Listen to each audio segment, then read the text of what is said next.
Hello, hello, hello, and welcome. We are here, episode 103 of the Rent to Rent Success podcast. Every week, it's a golden episode, and today's is no different. We have with us Jason Patterson. Jason Patterson is a property investor, and he specializes in buying short lease flats in London. But what I love about Jason, especially, is his backstory. Jason was a teacher in a school for over 15 years. And this is the epic bit that I heard recently, that he worked in Sainsbury's stacking shelves for over 11 years. Now he has a multi-million pound property portfolio in London. He drives a Bentley Continental GT and he hangs out with the stars. So it will be interesting going back, seeing how he started. And I know that there's going to be lots of gold in this episode. Welcome to the show, Jason Patterson. Hi, thanks for having me, Stephanie. It's always a pleasure. Well, it's amazing to have you with us. I've really gotten to know you on Clubhouse, which is a phenomenal app where you can get so much property gold, and also you really get to know people on a more personal level. So I know that you do some regular rooms on Clubhouse, Jay. Do you want to tell us about those? Yeah, basically in the mornings, there's a main room that's on average it's about 9:30 a.m. most mornings, Monday to Friday. The main individuals are Damien Murray and Ricky Marley, and every morning we just talk about property, have a different title. This morning's one was about location. When one previous was about rental properties. Is it best to do a buy-to-let interest-only mortgage or repayment mortgage and so forth? So we do all sorts of titles in the morning, have discussions about the passion, which is property. People come on stage, share their views. But it's nice just to be around like-minded people because you're always learning and obviously you share knowledge as well. So that's one of the main rooms in the morning at 9:30 a.m. on Clubhouse. Absolutely. And I love that. It is so good to meet up with like-minded people because oftentimes you're not meeting those connections of people who are doing the same thing you're doing. So, Jay, I've mentioned a bit of your story, but let's go into it a little bit deeper. Tell us a little bit about you, how you grew up, and how you first, got started in property. Yeah, so I'm originally from Islington, and then in my early 20s, I moved to Edmonton with my family, and then obviously during that period of time, started working at Sainsbury's when I was 16, just normal in the grocery department, stacking the shelves. It went fine actually, so I was just there, just stacking the shelves and so forth. And then obviously I stayed there after university, and I got into a teaching job. But when I was in my teaching job, I was there and I thought I was sitting there at the desk, and I just thought I've got to stay here or in employment for the next 40 to 45 years before I can get my pension. So I said, that's kind of a long time. So there must be another way of trying to make money legally, whether it be through buying stocks and shares, through property, or starting a business. So probably property was the main one for me. And then from then, I just started my journey after that. So, what made you decide on property? Because you said a few things there. You could have gone into stocks and shares. You could have gone into business. And what made you think, what property is the one for me? Probably less work, and you get regular returns every month. So I was speaking to we're just there in the office, just talking one day, and one of my colleagues said, "Yeah, I've just split up with my partner. I have to move back home with mum, and then I'm gonna rent my place out." So I said, "Oh, you're gonna rent it out?" Yeah. So this place was in Tottenham. He said, "Yeah, I'm moving back home with mum and dad so they can do my washing for me, do my ironing, do all sorts. And then I rent my place out." So I said, "Oh, okay. So you're gonna rent it out?" I said, "Yeah, I'm gonna give it to the council under a guarantee rent scheme. I'll be getting £600 a month to rent it out, and that's my bare money." So I thought, that's a good idea. So I mean, back then I didn't know anything about property. I didn't know about mortgages. I thought you had to pay off the property all at once. They can get mortgages by putting down a deposit. So that's what planted the seed in my mind. And then he taught me through the different types of mortgages, fixed rates, variable rates, and so forth, and interest only. So he went to just sat down, talk me through it. And from then, that's when I got the first idea in my head, and I thought, this is a good idea. one property is £600. Imagine you get maybe 3 or 4 of them. I mean, that can match your full-time wage. So I thought, oh, that's a good path to go down. So I started to plot in my early 20s. Then, instead of leaving Sainsbury's, I thought, you know what? I know the banks, what they do, they like to multiply your income by 4.5, 5 times, or 5.5. I thought, because my wages wasn't that great, if I'm going to stay here and in Sainsbury's and do a bit of private tuition, then at least they can add all my wages together, multiply it by 4, 4.5, and then that way they can move forward to try and get a property. So that's how I started my journey, really. But it's more about trying to match my full-time wages with rental income. So that's how it started.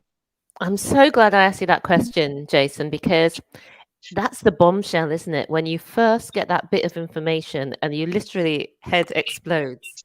Like, you thought you had to buy a house and have all the money to buy a house and didn't know about mortgages.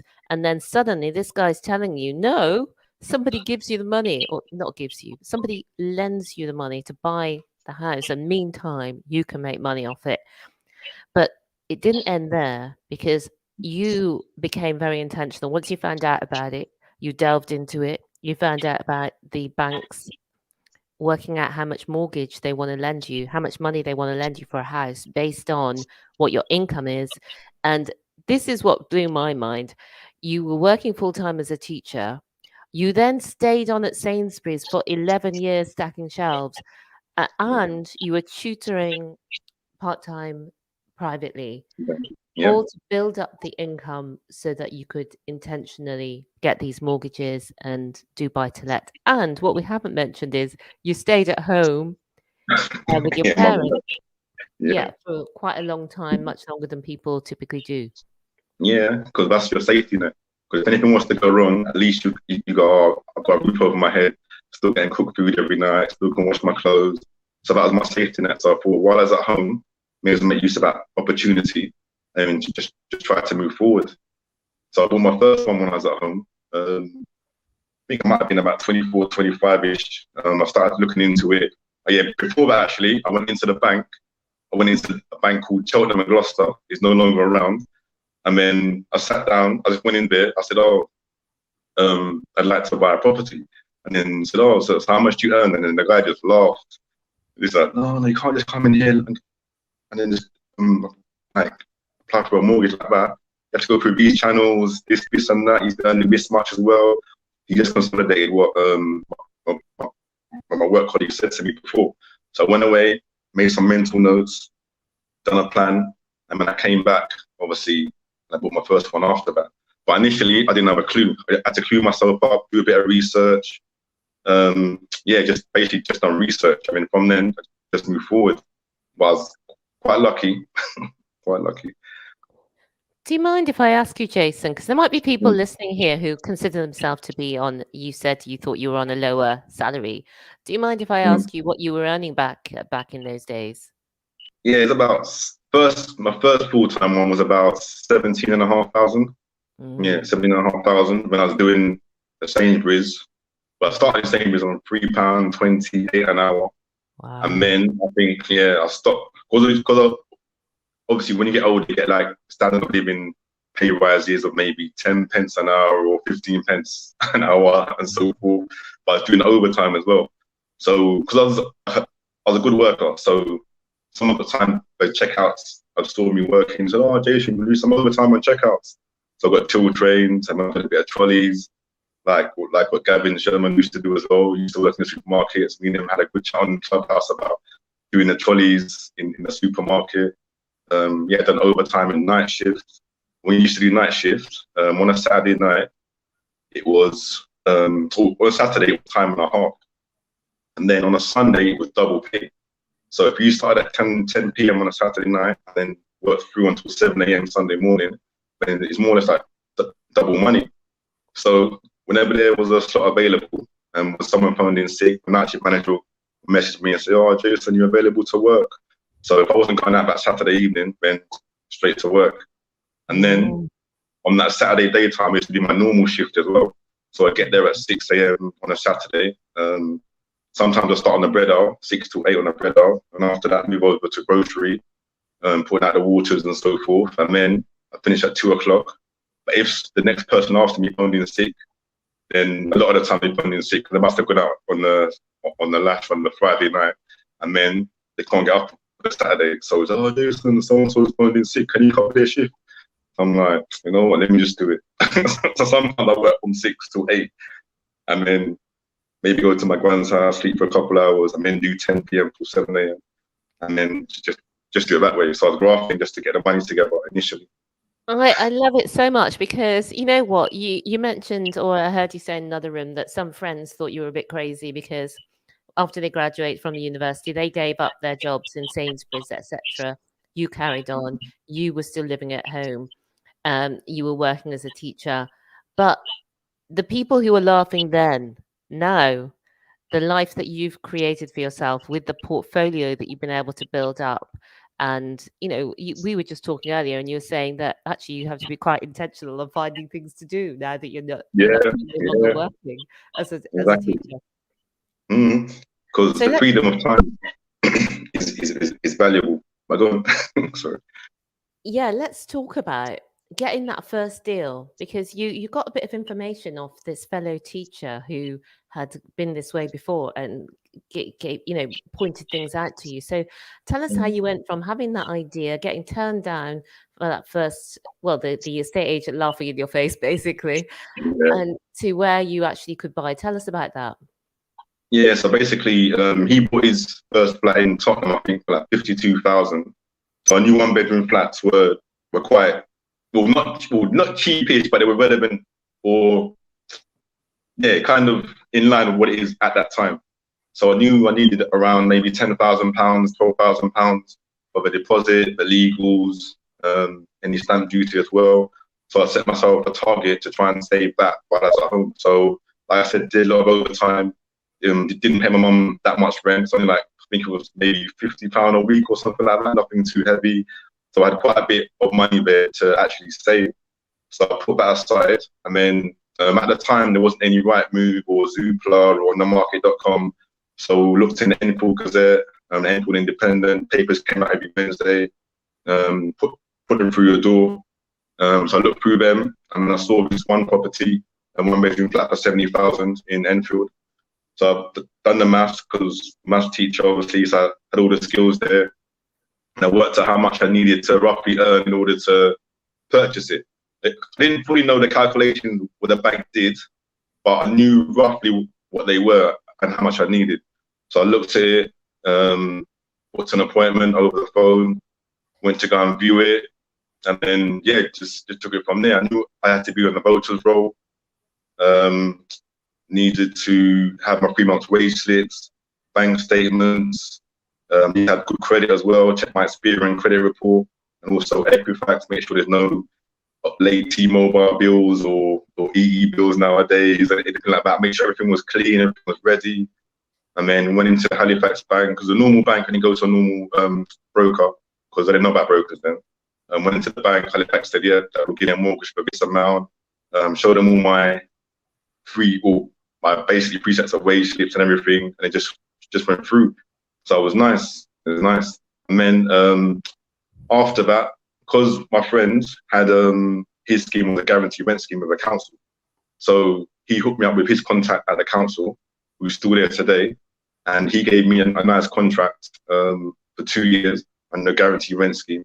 So with that 1-bedroom flat, was bringing an extra £600 a month into my pocket while still living at home. So I said to myself, this is good, because this is almost like a third of my wages just from one property. So I thought, wait a minute, I'm going to buy more. So I started plotting again, and then it just kind of snowballed. I'll tell you more in a minute if you want to ask the question. Yeah, I love the simplicity of it. But I don't want to underplay, because so many people know stuff, but they don't take the action. So you were just always taking action, or you were finding things out and working things out and preparing yourself so that you could take action. And when you bought that first property for £52,000, and then you were making 600 on the rent, and you've obviously got your mortgage to pay, so you get a certain cash flow after that. But the property is also going up in value. So, Jay, do you know how much it's worth today, the property? That one worth like 240,000. So that is that. Yeah, the first one was 70 that I bought. He bought one for 52, but my one was worth 70 when I purchased it. Yeah. But that one's probably tripled and a bit more now. Yeah, it's tripled and a bit more. And what year did you buy that, Jason? 2001, September 2001. Well, I know that people will be saying, oh, yeah, but that was okay because that was 20 years ago. But there's still opportunities today. You're still buying today, and people are still buying their very first investment property, even in London, because there are places in London on the outskirts where you can find affordable property. And we'll come on to that later. But I just want to share, let that insight sink in, that when you were living at home, you were working at the job, you were working at Sainsbury's, you were working as a private tutor, you were basically working 24/7, and but you were able to buy your first one, and that inspired you to buy more. But when you did that, not only did you get that £600 a month that you've had now for the last 20 years, on a guaranteed status, you've also got the equity that you can then, refinance. Have you ever refinanced that property? Yeah, because I was at home again, probably about 16 to 18 months later. I was just there watching the BBC News, and they said, "Oh, house prices have risen by, I think it was 18%." So I was like, "Oh, risen by 18%? That's a good amount." So again, I was talking to a few people, and then it's like, "Oh yeah, your flat that you bought has gone up by quite a bit." I said, "Yeah, and then you can take out money out of that and then go and buy more." I was like, "Really? I can take money out of it?" I said, "Yeah, you can take money out and then, buy more." Because I was like, okay, because I was there busy saving, working hard to get my next deposit, and then I realized they can extract cash. So I went along to an estate agent on again looking through the papers, and went to an estate agent on the Hertford Road, Adam Kennedy. And then there's a guy in there called AJ. He was a mortgage broker. Well, I didn't have one at the time, but he said to me, "Yeah, this is how it works." Blah blah blah blah. That took me through the process. And okay, so went away. When I came back, and then I said, "Right, I've done my calculations. I've got enough to buy 3 properties." So he looks at me. He's like, "3 properties?" And he said, I said, "Yeah." He said, show me the spreadsheet. So I showed him the spreadsheet on his computer. Yeah, analyzed everything, looked at it. He said to me, "How old are you?" I said, "Oh, I'm 27. I said, "Most 27-year-olds out there going around, going out, going parties, popping bottles, having fun." I said, "Yeah, I'm still doing all of that. I just come up with my FIFA last year, not a FIFA, pineapple last year. Went out last Saturday, just twice as nice. Still enjoying myself, but I still want to buy property as well." So then he said, So he put me under his wing for about 2-3 months, showed me about the BRR strategy, because he just bought a new Mercedes, because he bought his flat to refurb, remortgage, and use the money to buy a Mercedes. Told me that he's retired for the 4th time now. He's just telling me everything about property, everything. It's opened my mind even more. So I was like, oh. And then basically he's kind of like one of my early mentors, but it's only brief, maybe 2-3 months. And then he just said to me, "Now I'm giving you all this knowledge now, but make sure you pass it on to others." So that's when that philosophy came, reach one, teach one. So everyone that I meet going forward now, I just tell them about property, try and help them where I can. And then once they become, I don't know, self-sustainable in their own sense, then I hope that they pass my knowledge to someone else. So always use the philosophy, reach one and teach one. And then hopefully they can pass on to others after that. But, yeah, so basically, Jason, people will want to reach out to you. Now, are you, it's that crazy one, isn't it? J_P. Is that you on Instagram? Yeah, that's the one. Yeah, that's me. J_P_P. I just wanted to make it as difficult as possible for y'all. You know what? Because I've only been on Instagram about 1.5 years. So everyone's been on it for years. My friends are telling me, come on Instagram. I was like, it's not really for me. So, but I just thought, let me just go on there. So I've only been on there 1.5 years. So at the end of the lockdown 1, I think it was, that's when I first went onto Instagram. But before that, I wasn't on there because I wasn't really into social media. Obviously, I'm on there now, and I'm obviously I joined Clubhouse in June this year, so I've only been on there maybe 4 or 5 months. But yeah, I haven't been on Clubhouse long or Instagram long. Been on Facebook for a bit longer, but that's about it. Because that's why, yeah. Otherwise, I would have had to put up a nice name rather than JPP21. But that, yeah, sometimes a weird one. For people who want to find Jason on Instagram, just search for Jason Patterson, with Patterson has 2 T's. And if you go over to the website, it's renttoRentSuccess.com/103. You'll see Jason's Insta link as well. So you'll be able to go over and check Jason out. So we've taught Jason about, getting started, the benefits of that first property. We've talked about how you were lucky that you got that information, but luck met opportunity because you were hungry, as Les Brown would say. You were hungry and you were going for it. And it was just little bits of information from this person, from that person, and then you got an intensive from a mentor who was impressed by you, by what your level of planning, your level of achievement, and he wanted to invest in more information within you. So tell us what's happened since that very first one. Yeah, so obviously I bought 3 at that time, and then that's the first, was actually second time that I bought 3 in a row, or one go. Basically, so I remortgaged some of my first one plus my savings, and then I managed to buy those 3 together. And then after that, also read Rich Dad Poor Dad. My friend at work said to me, "Yeah, read this book, it's interesting." And then when I first started to read it, this was about, like I said, 17, 18 years ago, my heart started to beat. I was like, oh my gosh, this is crazy. Obviously, you've got the quadrants, 4 quadrants, and then on the left-hand side, you have self-employed, or you have employed and self-employed. And then on the right-hand side, you have business owner and you have investor. At the moment, I was more or less in all of the quadrants in a way, because I was employed, teaching, I was doing self-employed, doing some private tuition. And then also, because I was getting oversubscribed, I started a small private tuition business. I was in the business section, and I was in the I section, which is the property section, property investing. So, but what the book says is you should move, if you can, from the left-hand side of a quadrant over to the right-hand side of a quadrant. So I started to make my progression from the left-hand side over to the right-hand side, because that's where most rich and wealthy people are.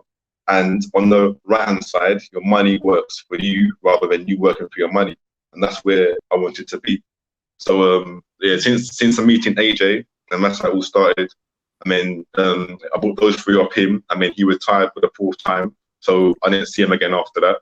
I mean, but he lived in a nice area, retired for the 4th time, drove a Mercedes, like just enjoying life, the freedom of time. I mean, after, like I said, he retired, so I had to find a new mortgage broker while I put in my portfolio. I mean, just by chance, I met him. I was walking up towards my local gym. I got subscribed to 2 gyms. So I walk up to my local gym. I mean, this guy just walked past me, and he looked familiar. So I looked at him, and then he looks at me. He's like, AJ.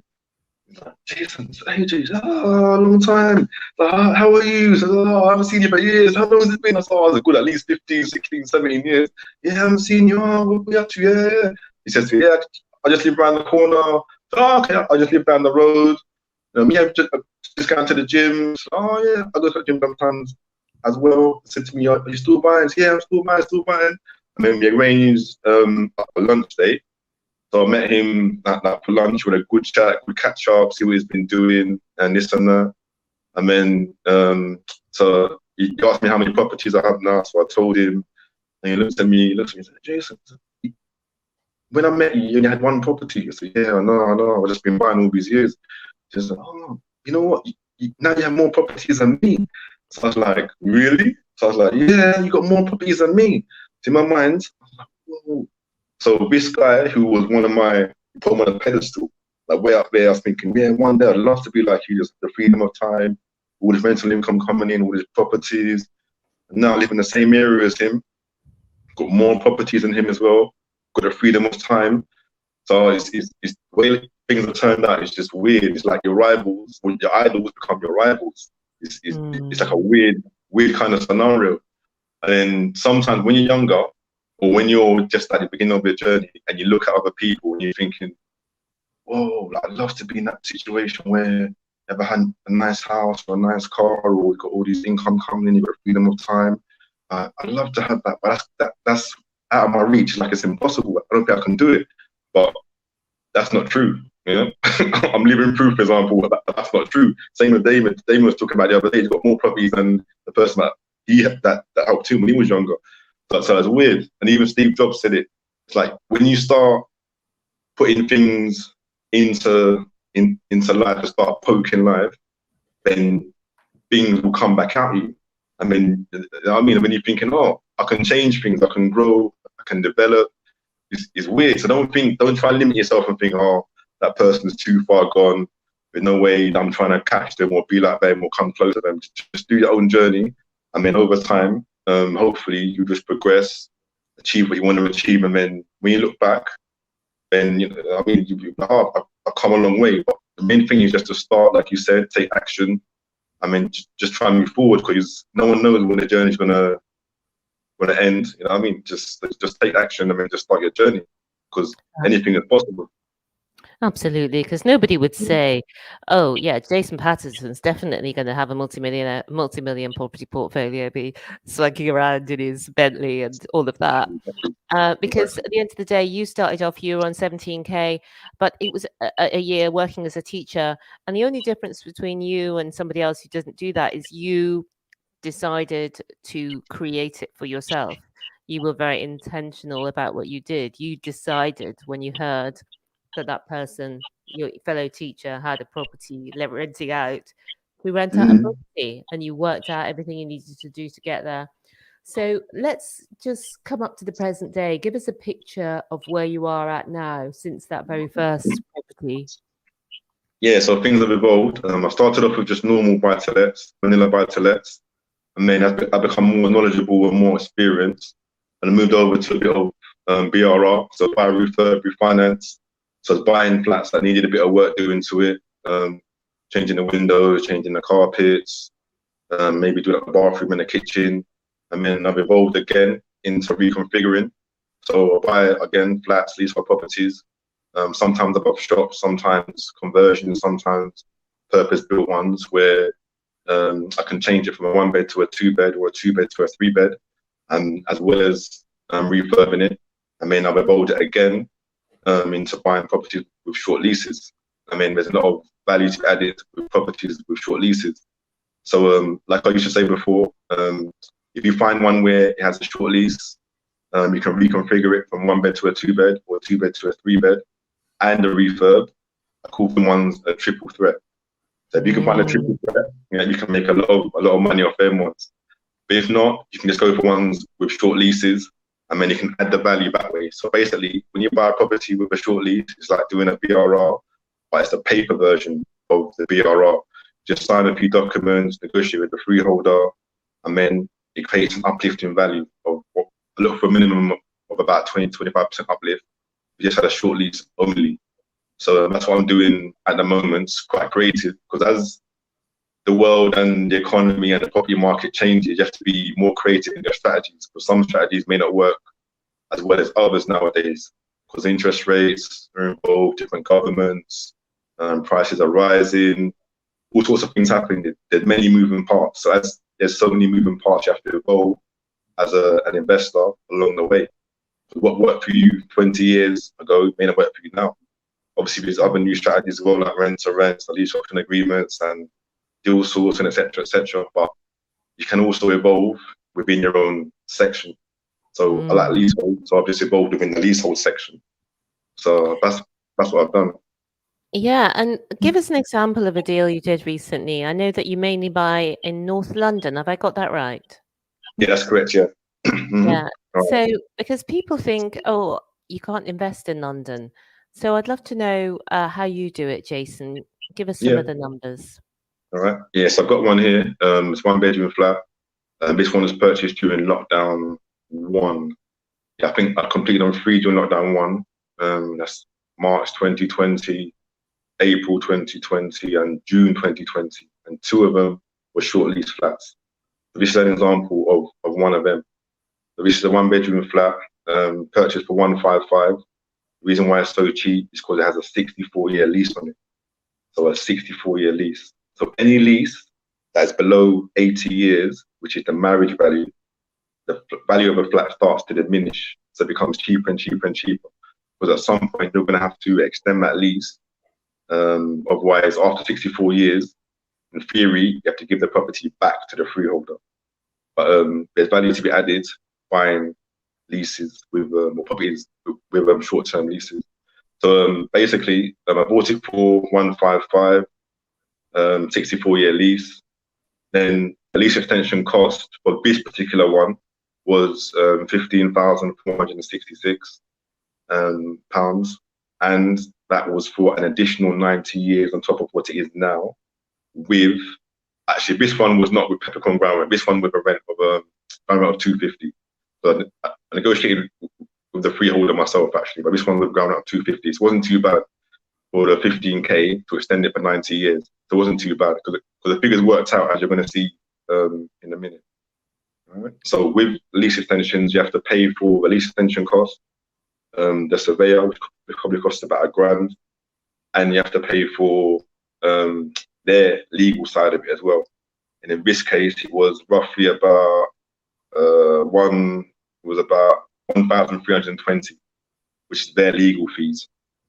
Then my solicitor's fees cost about 780 as well. So all in, basically, it cost roughly about, with everything all in, about 173,000. The lease extension, the surveyor, my solicitor, etc., roughly about 173,000 all in. Got it revalued. It's gone up now, but at the time, got it revalued for about 225,000. So between the 173k and the 225k is roughly about a 51k uplift. So that means in percentage terms, it's roughly about 29%, 30% uplift. So I bought it, extending the lease, and then I have an uplift in value of 51k-ish or 30%. So that income there, I can just obviously take out and then go again. So in that particular deal, if you include the deposit, my stamp duty, the legal fees, everything else, it came to about 61k-ish or something like that. So when you refinance, you can pull out 51k-ish or so, or 50k by the time you pay for the fees and everything.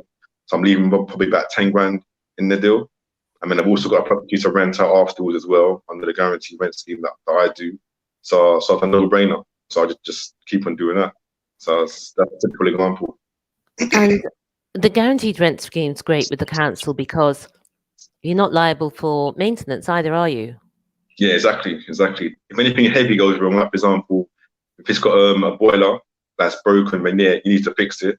But if anything goes wrong, for example, if there's a toilet, the lever's not working, they'll send the council people around there, or if the door's not closing properly, or the lock's latch not working properly, the council will send their maintenance team around there to go and fix it. Any small jobs, then they look after it. Any heavy jobs, then I look after. But yes, it's good. It's good. Can't complain. It's like a wage. That's the way that I wanted it.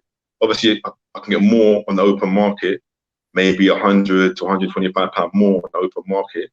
But in terms of hassle-free, convenience, freedom of time, I prefer to have it that way rather than me having a maximum rent for it.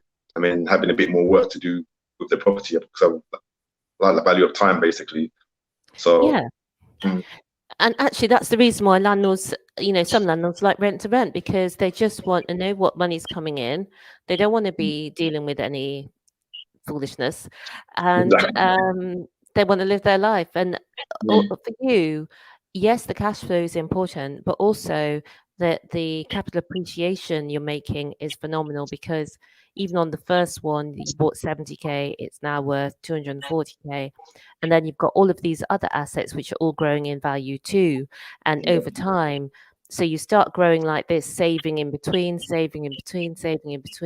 then suddenly you can start buying properties more quickly because Exactly. you can take the equity out of them, and it's just your growth just goes upwards Exactly. at The snowball effect. yeah, at a Yeah. much higher speed. Hmm. So you've given us some great lessons today and insights to take away. What do you think are your secrets to success? Probably hard work to start with and organization. Because some people don't want to put in the work. They might see you driving around in a nice car or having a nice house, and they think, yeah, I want that. But they think that doesn't just happen overnight. They say it takes what 10 years to be an overnight success because they don't see the work that goes in behind the scenes, the long hours, missing some social events because you're making money, like working and so forth. They just see the end product or the material side of it. But you need to obviously do a bit of sacrifice, do some temporary measures, whether it means getting a second job or looking for some JB investors. You got to put in the groundwork initially and then think of it as a means to an end. You're not going to be doing that forever. It's just to get you started, get the ball rolling and so forth. And then once you get your first one or two or three, then you can leave that part-time job or you can pay this investor back his money or whatever you did initially to get you started. You can just kick back a little bit and start to ease off in that sense.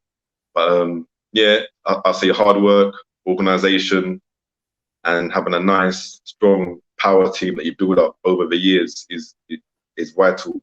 Because Yeah. without them tradespeople and your power team behind you, the solicitors, mortgage brokers, etc., then you're in trouble.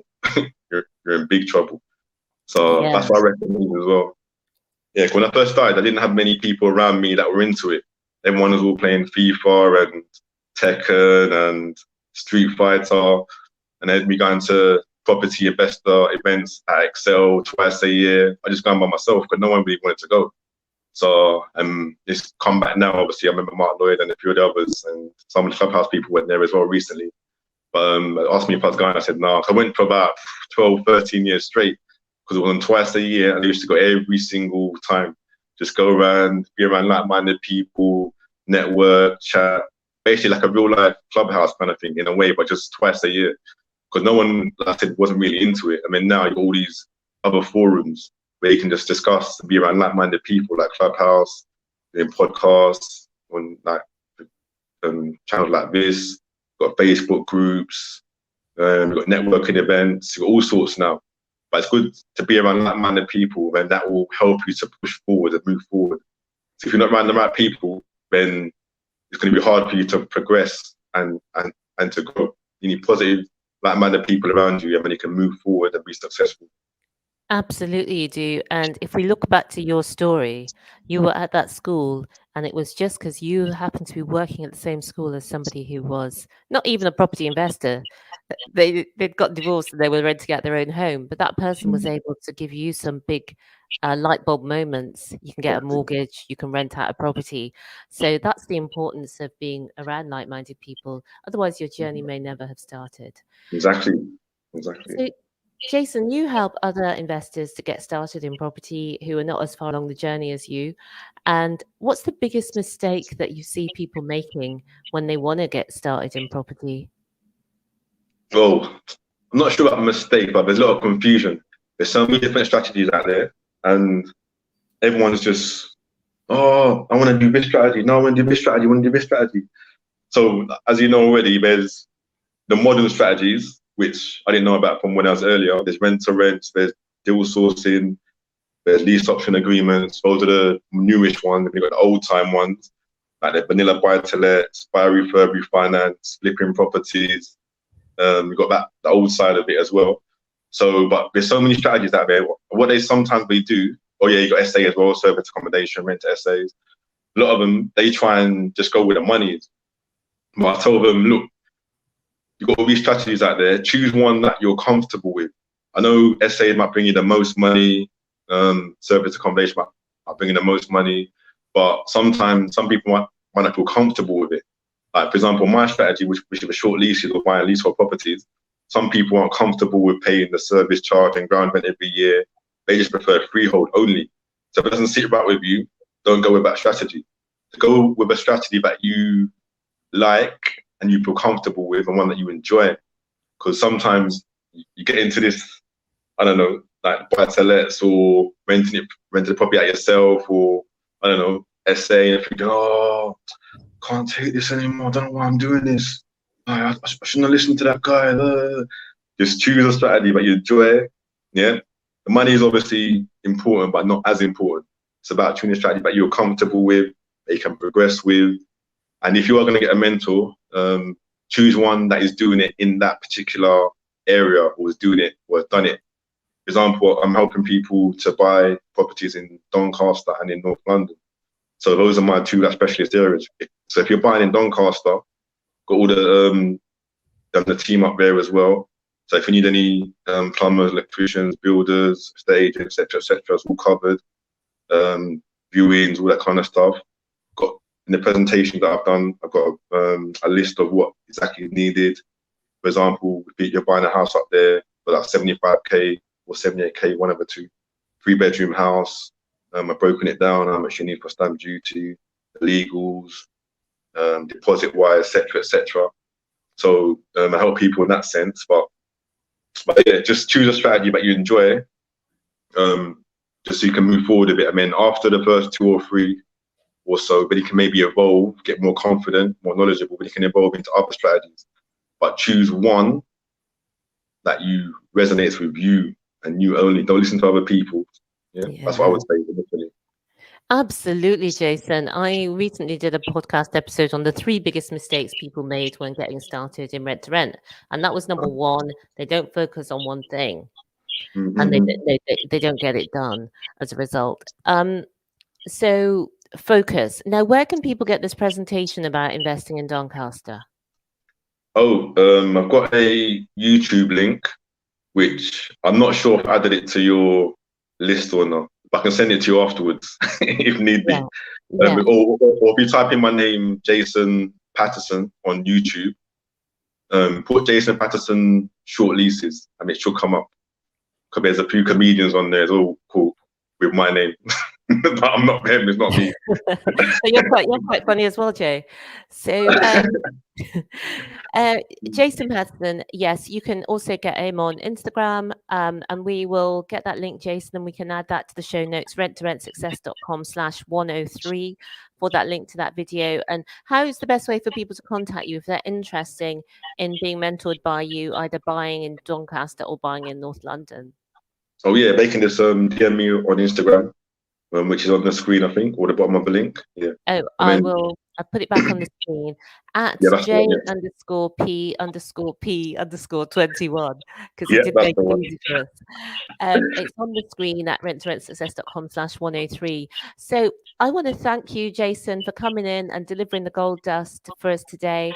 Just as we're closing today, is there anything else that you wanted to add that maybe I haven't asked you about, or an inspiring word to leave people with? Probably just start your journey. So just talk to people, people that have been in the game for a long time, maybe just to get a feel of different strategies and so forth. And then, even though you might pay for these property courses, or you might look up on YouTube or Instagram or Facebook and do it for free, just get started. Some people as well are trying to look for the ultimate deal, which brings in the most money straight away. Sometimes it doesn't work like that. Just get started, as long as you're bringing in a normal amount from that first property, wherever it may be. And then after that, just obviously just move forward. So don't keep on looking at that one gem, that one property that will hit you the big time, like crypto. No, just buy one property, normal average return. And then from then you can start to look for the gems afterwards. So basically just take action. That's what I would say. Yeah, absolutely. Great advice, Jason. Thank you for joining us. Thank you, as ever, for watching and for listening to the show. It's been great to have you with us again this week. I hope you've enjoyed today's episode. One of my favorites, just because it was so unexpected for Jay to do so well. But I love that 15, I don't know, so many years at teaching, 11 years at Sainsbury's, so many years living at home, but now an incredible lifestyle and with the time freedom to do whatever he wants to do. And that's all open and available for any of us in property. So that's it for this episode. Remember, guys, believe bigger, be bolder, be a game changer. See you next week. Bye for now. Thank you. Bye.